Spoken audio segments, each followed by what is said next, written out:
10 bukti bahwa Yahweh itu sama dengan Yeshua atau Yeshua itu sama dengan Yahweh.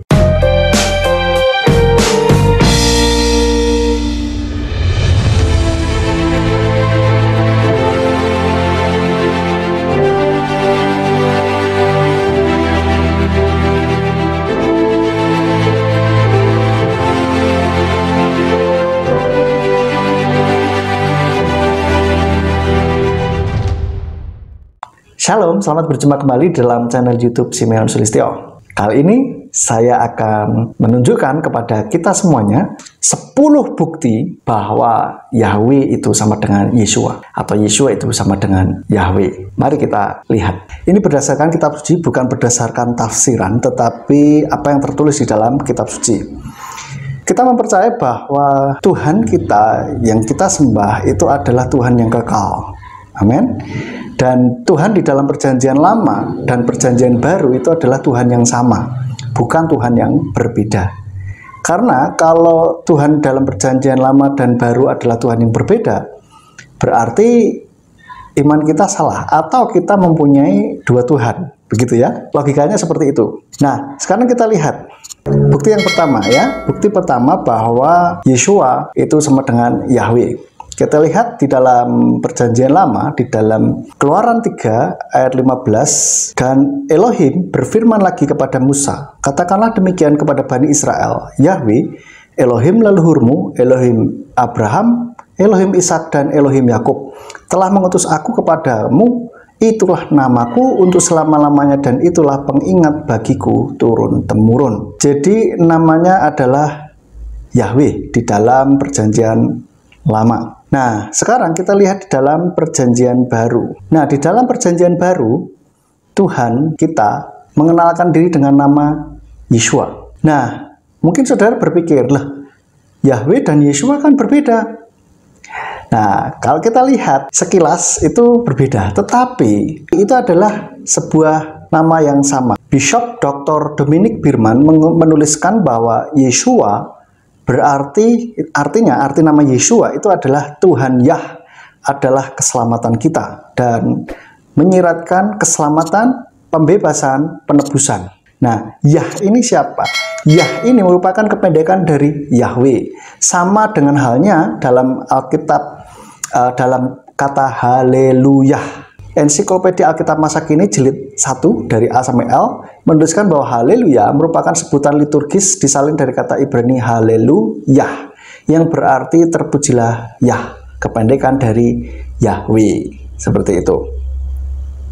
Dan Dr. Yakub Sulistyo mengatakan di dalam bukunya yang berjudul Yesus Bukan Allah, di sana mengatakan Yeshua itu terdiri dari rangkaian huruf Ibrani Yod Sin Waw Ayin, di mana huruf Yod di depan rangkaian kata tersebut berarti dia laki-laki, dan Sin Waw Ayin itu dibaca Shua yang berarti selamat atau keselamatan. Jadi Yeshua itu mengandung makna dia laki-laki ya, sedang menyelamatkan. Nah, ini sesuai dengan perkataan Yeshua sendiri bahwa Bapa telah memberikan namanya kepada Yeshua. Dalam Yohanes atau Yohanes 17 ayat 11b tertulis, ya Bapa yang kudus, peliharalah mereka dalam namamu, yaitu namamu yang telah engkau berikan kepadaku. Jadi di sini kita tahu bahwa perjanjian lama dan perjanjian baru Tuhannya itu sama.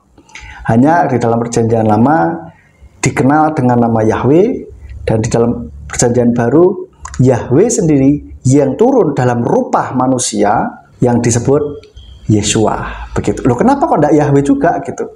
Orang Ibrani pada waktu itu tidak berani menyebut nama Yahweh karena Talmud ya, karena Talmud yang mengajarkan. Tapi sebetulnya namanya itu Yahweh.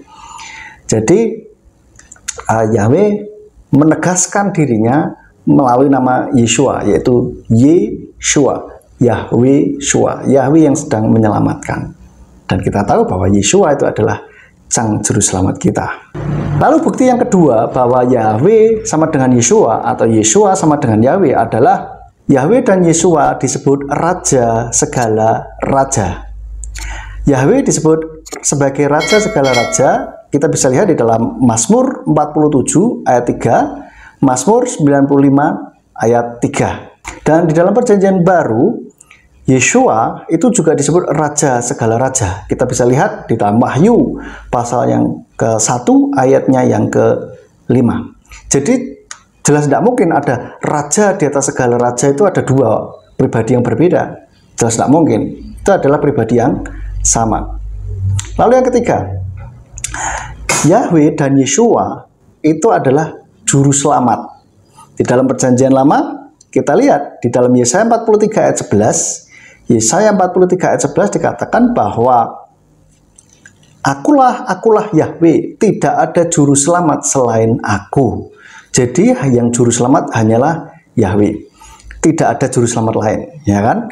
Nah, di dalam Perjanjian Baru, di dalam Lukas 2 ayat 11, kalau kita lihat dari bahasa Aramaik, tertulis berbunyi Atilat lekon geir yomana peruka daitu himaryah mesyah bemadinta de David.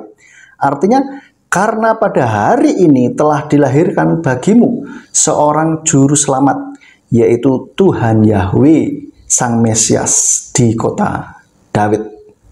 Jadi dalam kitab suci Aramaik tertulis bahwa yang dilahirkan ke bumi itu adalah Yahweh. Tentu saja dalam rupa manusia, ya, dalam wujudnya manusia begitu. Oleh karena itu kita bisa tahu bahwa Yahweh dan Yeshua itu adalah pribadi yang sama, hanya wujudnya saja yang berbeda. Dan yang keempat, bukti keempat bahwa Yeshua dan Yahweh adalah sama, yaitu sama-sama disebut dengan Alfa dan Omega, yang awal dan yang akhir. Di dalam Yesaya 44 ayat 6 dikatakan, beginilah Yahweh Raja Israel dan yang menebusnya. Yahweh berfirman, akulah yang awal dan akulah yang akhir, dan tidak ada Elohim selain aku. Jadi ya, pengakuan Yahweh adalah awal dan akhir. Lalu di dalam Wahyu 1 ayat 8, Wahyu 21 ayat 6, dan Wahyu 22 ayat 13, di sana dikatakan bahwa Yeshua adalah yang awal dan yang akhir. Wahyu 1 ayat yang ke-8. Yeshua berfirman, akulah Alfa dan Omega, yang awal dan yang akhir, yang ada, yang telah ada, dan yang akan datang, penguasa semesta. Lalu kita lihat di dalam Wahyu 21 ayatnya yang ke-6. Dia berkata kepadaku, sudah terlaksana, akulah Alfa dan Omega, yang awal dan yang akhir. Bagi mereka yang haus, aku akan memberi minum dengan cuma-cuma dari sumber air kehidupan. Satu lagi, ayat pasal 22 ayatnya yang ke-13. Sana dikatakan, akulah Alfa dan Omega, yang awal dan yang akhir, yang permulaan dan yang penghabisan. Jadi jelas, Yahweh dan Yeshua adalah pribadi yang sama. Lalu yang kelima, bukti kelima, di dalam Yesaya 44 ayat 6 tadi dikatakan tidak ada Tuhan atau tidak ada Elohim selain aku. Hal ini berarti mengatakan bahwa tidak ada yang lain, tidak ada Tuhan lain selain Dia. Nah, demikian pula Yeshua. Kalau Yeshua disebut sebagai Tuhan, berarti pilihannya cuma dua. Yeshua ini Yahweh itu sendiri, ataukah Yeshua adalah pribadi yang lain? Nah, kalau pribadi yang lain, berarti ayat ini salah. Ayat 42, Yesaya 44 ayat 6 ini salah, karena dikatakan tidak ada Tuhan lain selain aku. Lalu kalau orang Kristen menjadikan Yeshua sebagai Tuhan, atau percaya bahwa Yeshua itu adalah Tuhan, dan menganggap Yeshua itu berbeda dengan Yahweh, berarti ada dua Tuhan. Nah, Alkitab yang ini, ayat ini salah dong kalau gitu. Ya kan? Kalau tidak salah, berarti Yeshua adalah ya Yahweh itu sendiri, hanya wujudnya saja yang berbeda. Oke? Lalu yang ke-6, bukti ke-6 bahwa Tuhan di dalam Perjanjian Lama dan Baru adalah Tuhan yang sama, atau Yahweh dan Yeshua adalah Tuhan yang sama, dikatakan bahwa mereka ini adalah gembala yang baik. Di dalam Mazmur 23 ayatnya yang ke-1, Mazmur David, Yahweh adalah gembalaku, aku takkan kekurangan. Dia adalah gembala yang baik. Dan di dalam Yohanes 10 ayat 11 dan 14, di sana dikatakan, Yohanes pasal yang ke-10 ayat yang ke-10, akulah gembala yang baik menyerahkan nyawanya bagi domba-dombanya. Dan ayat yang ke-14, akulah gembala yang baik, dan aku mengenal mereka yang adalah milikku, dan aku dikenal oleh mereka. Jadi jelas ya, sama-sama disebut dengan gembala yang baik. Lalu bukti yang ketujuh, persamaan Yahweh dan Yeshua adalah sama-sama pengampun dosa. Dalam Yesaya 1 ayat 18 dikatakan, marilah baiklah kita berperkara, firman Yahweh. Sekalipun dosamu merah seperti kirmisi akan menjadi putih seperti salju. Sekalipun berwarna merah seperti kain kesumba akan menjadi putih seperti bulu domba. Dan di dalam Markus 2 ayat 5, ketika Yeshua melihat iman mereka, dia berkata kepada orang lumpuh itu, anakku, dosamu sudah diampuni. Nah, siapakah yang bisa mengampuni dosa kalau bukan Tuhan itu sendiri? Ya, hanya Tuhan yang benar yang sanggup mengampuni dosa manusia, dan manusia benar-benar terbebas dari dosa. Sehingga ketika Yesus bilang dosamu sudah diampuni, orang itu betul-betul sembuh. Nah, lalu yang ke-8, Yahweh dan Yeshua itu adalah sumber air hidup. Kalau kita lihat di dalam Yeremia 2 ayat 13, di sana dikatakan, sebab umatku telah melakukan dua kejahatan. Mereka telah meninggalkan aku mata air kehidupan, untuk menggali kolam bagi diri mereka sendiri, kolam yang bocor yang tidak dapat menampung air. Jadi Yahweh adalah sumber air kehidupan.